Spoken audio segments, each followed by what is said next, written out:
మన ప్రభును రక్షకుడైన యేసుక్రీస్తు నామములో వాక్యం మీ అందరికీ నూతన సంవత్సర శుభాకాంక్షలు. గత సంవత్సరం అంతా దేవుడు మనల్ని కాపాడి మరొక సంవత్సరం మనకిచ్చి తన కృపలో నడిపిస్తున్న ఆ దేవునికి మహిమ ఘనత ప్రభావములు కలుగునుగాక. కొద్ది నిమిషాలు మనము దేవుని శక్తిగల వాక్యం ధ్యానం చేసుకుందాం. సందేశంశము, ఈ సంవత్సరంలో దేవుడు ఏమిస్తాడో తెలుసా? ఈ సంవత్సరంలో దేవుడు ఏమిస్తాడో తెలుసా?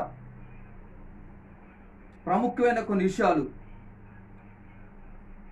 మొదటిగా, ఈ సంవత్సరంలో మీకు గొప్ప మేలు చేస్తాడు. ఈ సంవత్సరంలో మీకు గొప్ప మేలు చేస్తాడు.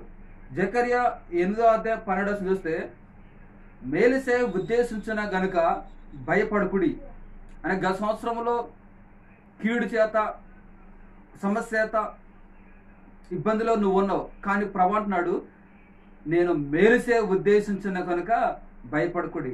ఏ మేలు చేస్తాడంటే, అదే జకర్యా 9:12 చూస్తే, రెండంతలుగా మేలు నేను చేయబోతున్నాను, రెండంతలుగా మేలు చేయబోతున్నాను. ఒకవేళ కీడున్నా అది మేలుగా మార్చే దేవుడు.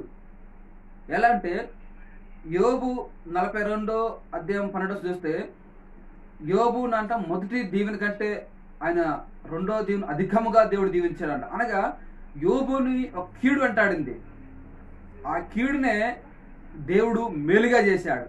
మేలుగా చేసి రెండంతల మేలు చేత యోబును బహు బలంగా అద్భుతకరంగా దేవుడు దీవించాడు. అందుకనే ఈ సంవత్సరం మొదటి చూస్తే, ఈ సంవత్సరంలో దేవుడు మీకు గొప్ప మేలు చేయబోతున్నాడు. రెండోది చూస్తే, ఈ సంవత్సరంలో నూతన కార్యాలు దేవుడు జరిగించబోతున్నాడు. నీ పట్ల, నీ కుటుంబం పట్ల దేవుడు నూతన కార్యాలు జరిగించబోతున్నాడు. యెషయా గ్రంథము 43:19 చూస్తే, ఇదిగో నేను నూతన క్రియ చేయబోతున్నాను అని దేవుడు మాట్లాడుతున్నాడు. అనగా పాత గతించలో సమస్తము క్రొత్తవాయను అని దేవుని వాక్యం సెలవుస్తుంది. ఇంకా చూస్తే 2 దినవృత్తాంతములు 15:7 చూస్తే, కాగా మీరు బలహీనులు కాగా ధైర్యం వహించుడి, మీ కార్యము సఫలమగును అని వాక్యం సెలవిస్తుంది. ఈరోజు వాక్యం దేవుని బిడ్డలా, గత సంవత్సరంలో ఏ కార్యములో నీటిలో, నీ కుటుంబంలో, నీ జీవితంలో లేక నువ్వు ఉన్నావా?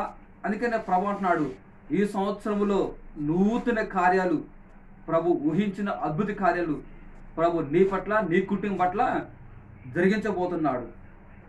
మూడోది చూస్తే, ఈ సంవత్సరం ఏ రోగము మీకు రాకుండా దేవుడు చేయబోతున్నాడు. ఈ సంవత్సరము ఏ రోగం రాకుండా దేవుడు చేయబోతున్నాడు. అనగా ఒకవేళ రోగం వచ్చినా నిన్ను స్వస్థపరిచేవాడును నేను. నిర్గమకాండము 15:26 చూస్తే, ఆయన మాటలు, ఆయన ఆజ్ఞలు, కట్టడాలు మంచిగా అనుసరించి వాటి పక్కన నడిస్తే ఐగుప్తులో కలగజేసిన ఏ రోగం మీకు రాదు.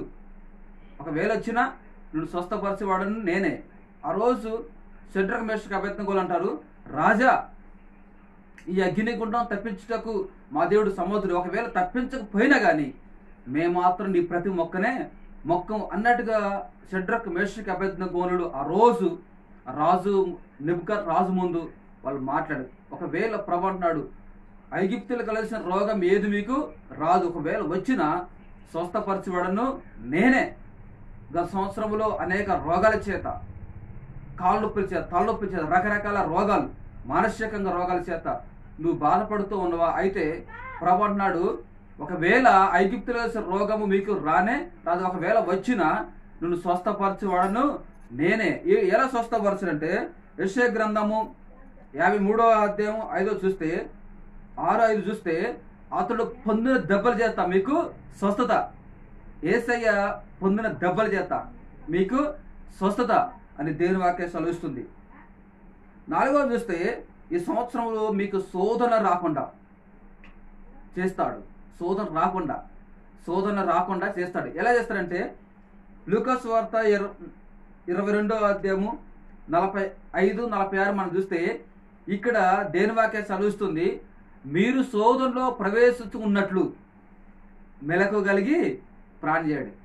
శోధన రాకుండా ఉండాలంటే నువ్వు మెలకువగలిగి ప్రాణం చేయాలి. గత సంవత్సరంలో ప్రార్థన జీవితం నువ్వు దూరమైనవు, వాక్య చదవటానికి నువ్వు దూరమైనవు, దేవునితో సహవాసానికి నువ్వు దూరమైనవు. అందుకనే ఈ సంవత్సరము శోధన రాకుండా ఉండాలంటే నువ్వేం చేయాలంటే ప్రార్థన జీవితం కలిగి ఉండాలి, వాక్యం చదువుతూ ఉండాలి, దేవునితో సహవాసం చేస్తూ ఉండాలి. అట్లా మనం చేసినప్పుడు మీకు శోధన రాకుండా ఉండాలంటే ప్రభు అంటున్నాడు మెలకుగుండి ప్రార్థన చేయండి. మెలకుగుండి మనం ఎప్పుడైతే ప్రార్థన చేస్తామో, మెలకుగుండి దేవునితో ఎప్పుడైతే సహవాసం చేస్తామో, అందుకని మీకు శోధన రానే రాదు. అందుకని ఈ సంవత్సరం ప్రభు అంటాడు మీకు ఏ శోధన రాదు, కానీ మీరు ఏం చేయాలంటే మెలకువగా ఉండి ప్రార్థన చేయాలి. ఈరోజు వాక్యం దేవుని బిడ్డలారా, నువ్వు దేవునికి దూరమైండు, ప్రార్థనకు దూరమైండు.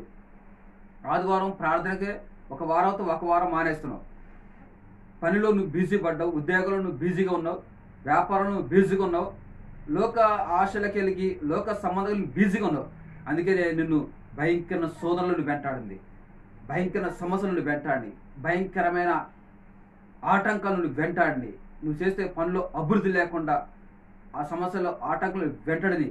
అందుకనే ఈ సంవత్సరం అవన్నిటి ఆటంకాలను తొలగి, శోధనలను తొలగి, బాధలను తొలగి నీకు శోధన రాకుండా ఉండాలంటే ప్రభు అంటాడు నువ్వు మెలకుగుండి ప్రార్థన చేయడం అంటున్నాడు.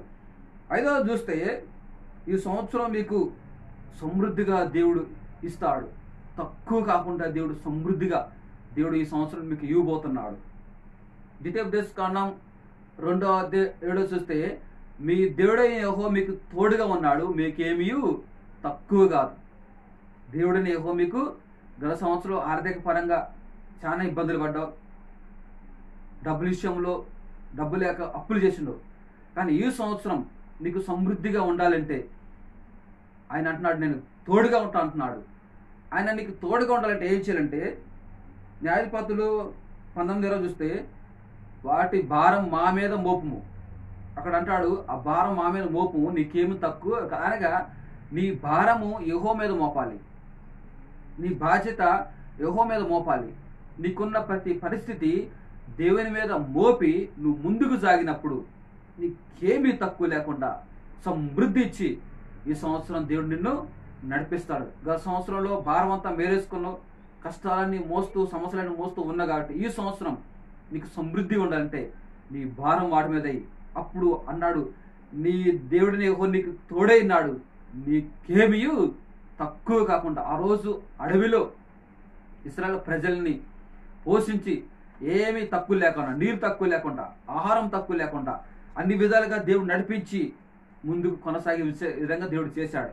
ఈ సంవత్సరము నీ భారం ఆయన మీద వెయ్యి, నీకేమీ తక్కువ లేకుండా దేవుడు సమృద్ధి ఇచ్చి నడిపించబోతున్నాడు. ఆరో చూస్తే ఈ సంవత్సరము నీ దుఃఖాన్ని సంతోషంగా దేవుడు మార్చబోతున్నాడు, నీ దుఃఖాన్ని సంతోషంగా దేవుడు మార్చబోతున్నాడు. యెషయా గ్రంథము 60:20 చూస్తే నీ దుఃఖ దినములు సమాప్తమగును. కీర్తన 126:5 చూస్తే కన్నీటితో విత్తువాడు సంతోషకరమైన పంట కోయును. ఈరోజు గత సంవత్సరంలో చాలా భయంకర కన్నీటితో విత్తావు, భయంకర సమస్యలతో ఉన్నావు, భయంకర కష్టాలతో ఉన్నావు, భయంకర ఇబ్బందితో ఉన్నావు, నీ దుఃఖంతో నువ్వు ఉన్నావు. కుమారుడు బాగలేదని, కూతురు బాగలేదని, కుటుంబ సమస్యల చేత ఎంతో దుఃఖంతో నువ్వు గడిపావు. ప్రభు అన్నాడు ఈ సంవత్సరం నీ దుఃఖ దినములు సమాప్తం చేయబోతున్నాడు. ఆ రోజు హిజ్కియా కన్నీడుతో దేవుని సన్నిధికి వచ్చి ప్రార్థన చేసినప్పుడు కన్నీడు ప్రభు అంటున్నాడు నీవు కార్చిన కన్నీళ్ళు, నీ కన్నీటిని చూసి ఉన్నాను, నీ ప్రార్థన విని ఉన్నాను అని తనకున్న దుఃఖాన్ని 15 సంవత్సరాలు ఆయుస్సు హిజ్కియాకి ఇచ్చి దేవుడు పొడిగించాడు. ప్రభు అంటున్నాడు గత సంవత్సరం నువ్వు బాధపడుతూ ఉన్నావా, దుఃఖం చేత ఉన్నావా, కన్నీడి చేత ఉన్నావా, ఎవరికి చెప్పుకోలేని సమస్య చేత, ఎవరికి చెప్పుకోలేని చేత భార్య చేత, ఎవరికి చెప్పుకుని రోగం చేత దుఃఖపడుతూ ఉన్నావా, అందుకని ప్రభు నీ దుఃఖ దినములు సమత్వం ప్రభు ఈ సంవత్సరం చేయబోతున్నాడు. చివరికి 7 చూస్తే ఈ సంవత్సరం నీ పరిస్థితిని దేవుడు మారుస్తాడు. ఈ సంవత్సరం నీ పరిస్థితులన్నీ దేవుడు మార్చాలని చూస్తున్నాడు, మార్చబోతున్నాడు, మారుస్తాడు కూడా. 2 సమూయేలు 9:1-13 చూస్తే అక్కడ మెఫీబోషెతు, యోనాతాను పుట్టిన మెఫీబోషెతు ఉంటాడు. అతడు చాలా సంవత్సరాలతో చాలా పేద స్థితిలో లోదేపారింట్లో మాకీరింట్లో లోదేపార ప్రాంతంలో ఉన్నప్పుడు అక్కడ చాలా పరిస్థితుల్లో ఆ మెఫీబోషెతు ఉన్నాడు. అనేక సంవత్సరాలతో అతను కుంటివాడు, నడవలేడు, మంచి వల్ల సరిగా చూసుకోరు, కానీ కుంటి వాళ్ళు ఎవరు చూసుకుంటారండి? అటువంటి పరిస్థితుల్లో ఉన్న ఆ మెఫీబోషెతుని దేవుడు దర్శించి దావీదును దేవుడు పయనం చూసి దావీదును దర్శించి యోనాతాను పుట్టిన వాళ్ళు ఎవరు ఉన్నారా అని అడిగి ఆ మెఫీబోషెతును ఇంటి తెచ్చుకొని తన పరిస్థితి అంతా దేవుడు మార్చేశాడు. అనేక సంవత్సరాలు అన్నం లేని భయంకర పరిస్థితులు ఉన్న ఆ మెఫీబోషెతుని దేవుడు దర్శించి అద్భుతకరంగా దేవుడు దీవించి ఫలమిచ్చి తన భోజనం చేసేటకు రాజు బల్లకాడ భోజనం చేసే విధంగా దేవుడు చేసి తన పరిస్థితి దేవుడు మార్చి అద్భుతకరంగా మెఫీబోషెతు దేవుడు దీవించాడు. అదేవిధంగా మార్కు సువార్త 5వ అధ్యాయం 1 నుంచి 10 చూస్తే అక్కడ ఒక శనదయ్యం పట్టినోడు ఉంటాడు. అనేక సంవత్సరాలు అనేక సమస్యత తనకు బట్టలే లేక కట్టేసిన కట్లు తిప్పుకొని సమాధిలో ఉండేవాడు. అటువంటి అనేక సంవత్సరాలతో ఆ యొక్క శనదయ్యం పట్టిన వాడిని దేవుడు అతని దగ్గరకు వెళ్ళి తన పరిస్థితి మొత్తం దేవుడు మార్చాడు.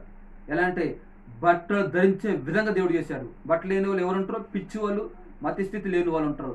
కానీ బట్టలు లేకుండా ఉన్న వ్యక్తిని దేవుడు అతని దగ్గరికి వెళ్ళి తనలో ఉన్న దురాత్మలన్నీ దేవుడు వెలగొట్టి తన పరిస్థితిని దేవుడు మార్చాడు. ఈరోజు వాక్యం చిన్న దేవుని బిడ్డ, నీ పరిస్థితిని కూడా ఈ సంవత్సరం మార్చేయబోతున్నాడు. వివాహం లేదని వివాహం కాట్లే బాధపడుతున్నావా? ఉద్యోగం లేదని బాధపడుతున్నావా? వ్యాపారంలో లాభం లేదని బాధపడుతున్నావా? ఇంకా చూస్తే కుటుంబ పరిస్థితుల చేత నువ్వు బాధపడుతున్నావా? అనారోగ్యం చేత నువ్వు బాధపడుతున్నావా? అనేక సంవత్సరాలుగా సమస్యల చేత అప్పు సమస్య చేత నువ్వు బాధపడుతున్నావా? కానీ దేవుడు ఈ సంవత్సరంలో ఈ మెఫీబోషెతుని పరిస్థితి మార్చి ఈ శనదయ్య పట్టిన వాని పరిస్థితి మార్చి దేవుడు నీ పరిస్థితి, నీ కుటుంబ పరిస్థితి దేవుడు మార్చి ముందుకు నడిపించబోతున్నాడు. ఇటు వాక్యం దేవుడు దీవించుగాక. ఆమేన్.